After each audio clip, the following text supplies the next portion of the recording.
Ma, avec qui sommes-nous en satsang? Vous êtes uniquement avec vous-même. Dans quel but? Afin que la vérité et la connaissance suprême puissent être révélées. Vous devriez rechercher le satsang afin de vous souvenir de votre véritable nature. En satsang, Ma, qu'est-ce qui s'associe? Votre être a de nombreux aspects. Il y a ce que vous êtes, qui se manifeste sous la forme de l'ignorance, et cet aspect va s'associer avec ce qui semble se manifester sous la forme de la connaissance. En d'autres termes, l'extérieur va sembler vouloir contacter l'intérieur.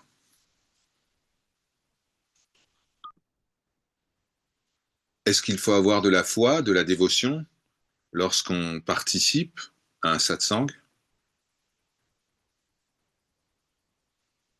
Oui. C'est vous-même qui vous manifestez à ce moment-là, sous la forme de la foi.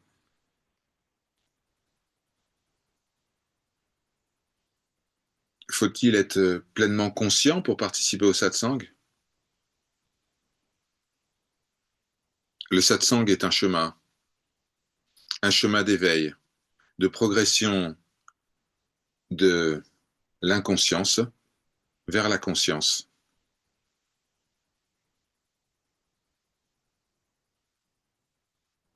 On entend souvent cette phrase, Ma, lorsqu'un être surnaturel a parcouru le chemin. Qu'est-ce que ça signifie? Le surnaturel, le divin, le transcendant est toujours présent en vous. L'être surnaturel, transcendant, n'est pas une personne en particulier, personne extérieure. Il est ce qui est. L'être surnaturel intérieur, qui est la seule réalité, suit le chemin. L'être brille par lui-même. Il est inutile de demander qui il est en réalité. Êtes-vous conscient de cet être en vous? Alors pourquoi cette question? Parlez seulement de ce que vous pouvez percevoir directement.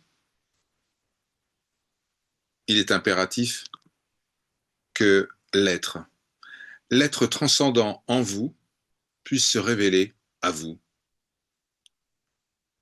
Si vous dites, dans une première étape, je suis son instrument, cela conviendra. Mais une fois qu'il y aura rappel de vous-même, à vous-même, plus aucune question n'émergera. Mais tant que vous ne pouvez pas saisir cela, alors il y a le besoin d'un être surnaturel extérieur. Lui qui est sublime parmi les sages, lui qui est un être surnaturel, une incarnation divine, tout ce qu'il dit, le chemin qu'il suit, est le chemin. Vous savez pourquoi on doit rechercher un maître, un gourou? Il est nécessaire d'être initié par un maître extérieur afin de trouver le maître qui réside en nous-mêmes. C'est pour cela que vous cherchez à contacter un être surnaturel. Si vous demandez, mais comment peut-on le reconnaître? Eh bien, lorsque le temps sera venu, il se laissera trouver. Si vous attendez sa venue avec détermination, entièrement, sincèrement, il vous permettra de le reconnaître, de le comprendre et de l'approcher. Quel est le résultat final de tout cela?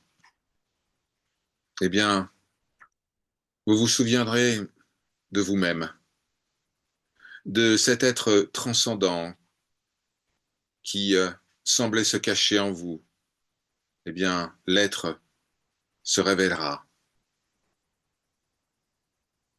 Alors, vous sourirez en pensant que cet être que vous avez recherché s'est manifesté à vous-même sous d'innombrables formes, mais tant qu'il ne vous permet pas de le faire, vous ne pourrez réaliser cela.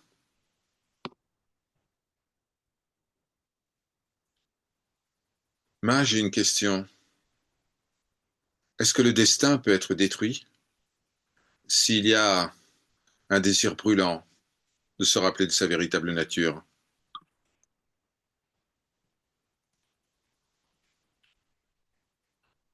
Tant qu'on n'a pas atteint l'autre rive, le destin ne peut être détruit. Le désir brûlant de se souvenir de notre véritable nature est un moyen.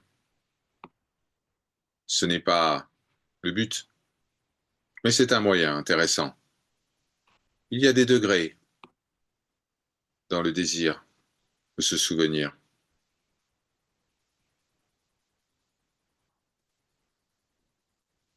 Ma,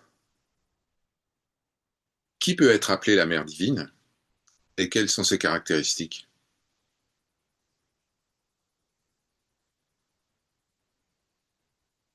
Personne n'est appelé comme cela. Une mère est juste une mère. Ceux qui deviennent ses enfants savent qui elle est et ce qu'elle est.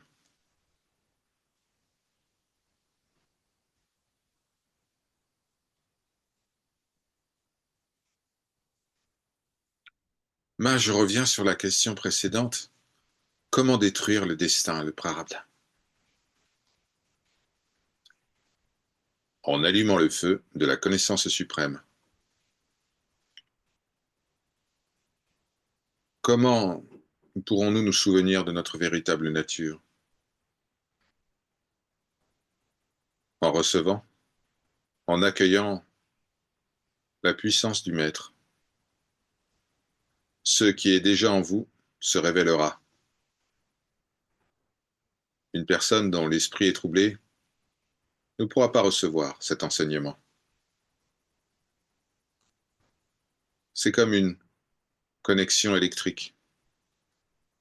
Si ça n'était pas déjà là, vous ne pourriez jamais le découvrir. Certaines personnes possèdent le talent d'écrire des poèmes, de bien parler, mais ce n'est pas le cas de tout le monde. Si, enfin, par une résolution ferme, le voile tombe, et cela se produit de soi-même, personne ne peut vous offrir la réalisation. Cela vient de la connaissance intérieure. Tout le monde est né avec des tendances, des talents. De la même manière qu'on peut acquérir du savoir profane, eh bien, la réalité peut être également saisie par, par la puissance qui connaît le chemin, cette puissance qui réside en nous. C'est cela qui est appelé réalisation. La puissance du gourou est accordée aux disciples, mais un disciple parmi des millions sera capable de recevoir cette puissance. Le mantra a une certaine puissance et sa répétition ne sera pas vaine, mais le pouvoir du gourou n'est pas accordé à tous. Qu'est-ce que la grâce du gourou m'a? Lorsque, grâce à ses instructions, le gourou indique une voie et que il transmet également la capacité de passer de la théorie à la pratique, eh bien c'est cela la grâce. Et cette grâce est déversée sur nous à chaque instant. Mais la grâce ne peut être préservée si l'attention est tournée dans la mauvaise direction. Lorsqu'on est réceptive à la grâce, alors quelque chose se produit. Le voile se déchire, le soi se révèle. Cela est possible en appliquant les instructions du maître à la lettre. Tant qu'il y a des désirs, il y aura naissance, encore et encore. L'existence dans ce plan de manifestation est la conséquence du désir. Il n'y a que la pratique spirituelle constante qui permet, de se libérer de ce cycle, afin que l'identité parfaite entre ce qui est absolu, immuable, indestructible, et ce qui se manifeste sous la forme d'une personne, afin que cette identité parfaite se révèle, les commandements du Maître doivent être suivis. Et c'est seulement à cette condition qu'on devient méritant, qu'on mérite de recevoir sa grâce. En son infinie miséricorde, le Maître indique à chacun un chemin, le chemin qui mène au souvenir de notre véritable nature. Il y a deux types de grâce, celle qui a une cause et celle qui n'en a pas. Le premier type de grâce, avec cause, est le résultat des actions justes. Mais lorsqu'il est compris que le sadak, le cherchant, le pratiquant, ne parviendra à rien par ses propres moyens, alors la grâce sans cause, appelée Ahetuk Kripa, est reçue. Parfois, alors qu'on est plongé dans le désespoir le plus sombre, le Seigneur nous relève.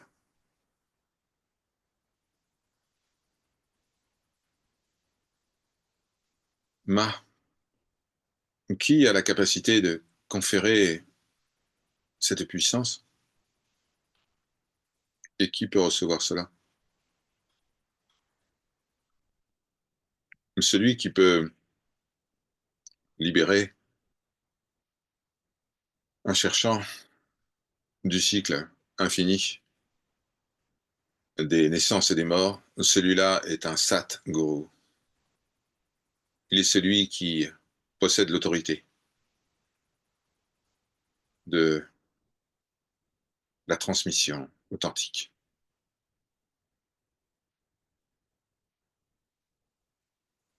Comme un enfant ne peut engendrer jusqu'à ce qu'il devienne un homme, eh bien, de même, il y a un moment où l'on devient comme un réceptacle.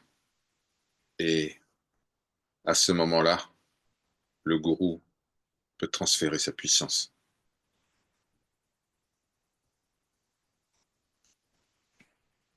Ma, est-ce que la puissance du maître peut être conférée, quelle que soit la nature du réceptacle?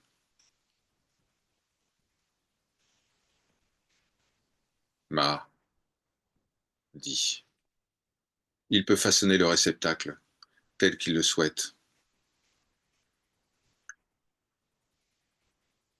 Lorsque une inondation se produit, tout sera emporté.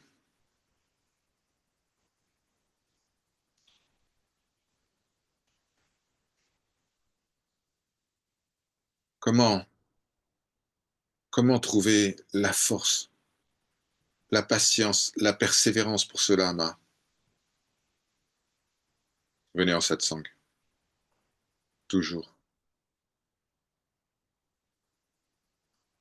Ce qui est de toute façon condamné à la destruction, la notion que je suis une personne qui agit et qui récolte les résultats de ses actions, eh bien, cela sera irrémédiablement détruit et le bien-aimé apparaîtra.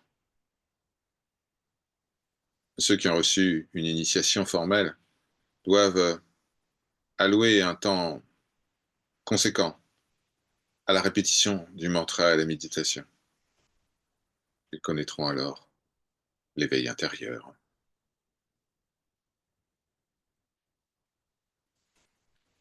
Ma, est-ce que la répétition du nom du Seigneur, c'est aussi une forme de satsang? Absolument. Il est présent dans le nom. Il est présent en tant que nom. L'essence de la vérité, c'est lui. L'essence du mantra, c'est lui. La signification du nom et l'importance de la répétition, c'est que cela aplanira la voix. Il est ce qui est présent sous la forme du nom, de la lettre et du mantra. Alors, le nom, la lettre et le mantra, c'est aussi une forme de satsang. Si vous répétez le nom du Seigneur avec foi et dévotion, le bénéfice sera immense. Mais même si la foi est minimale, cela produira quelques résultats. Gardez le nom du Seigneur en tête. Inscrivez-le. Inscrivez-le de manière indélébile dans la profondeur de votre cœur. De même qu'une graine doit être mise sous terre, de même le nom doit être fermement planté dans le sol du cœur et répété constamment. Un arbre se développera à partir de la graine, et cet arbre est l'arbre du souvenir de notre véritable nature. Les noms et les formes du Seigneur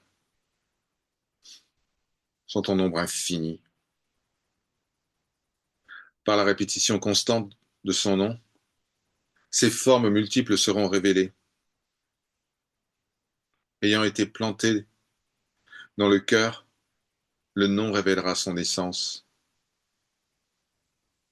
Se connaître, c'est connaître le Seigneur. Alors, pratiquez constamment. De même que lorsque on reçoit un diplôme, eh bien, on devient automatiquement un professeur, un ingénieur, un médecin. Eh bien, de même, en pratiquant, ce qui est sera vécu sans effort. Et pour cela, il faut se mettre au travail, conformément aux instructions du maître.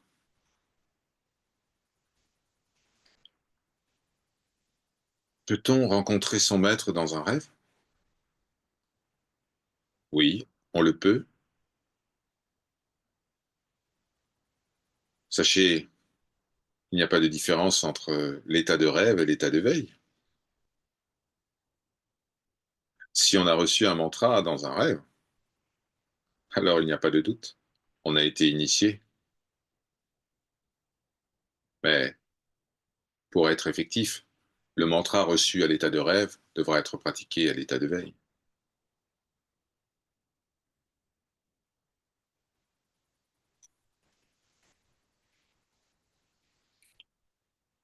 Ma, si ce monde est la manifestation du Seigneur, comment peut-on dire qu'il est une illusion? Lorsque cette question a cessé d'exister, il y a la manifestation appelée réalisation du soi, Swayam Prakash.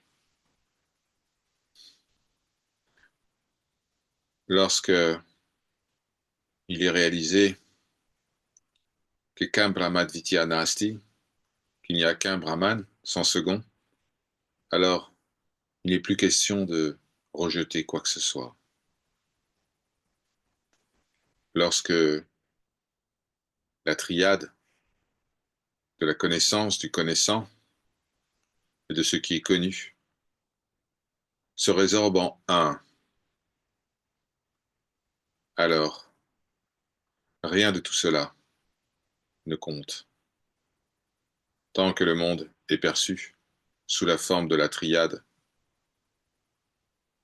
alors action, activité, ce qui est l'objet de l'action, tout cela sera vu comme séparé.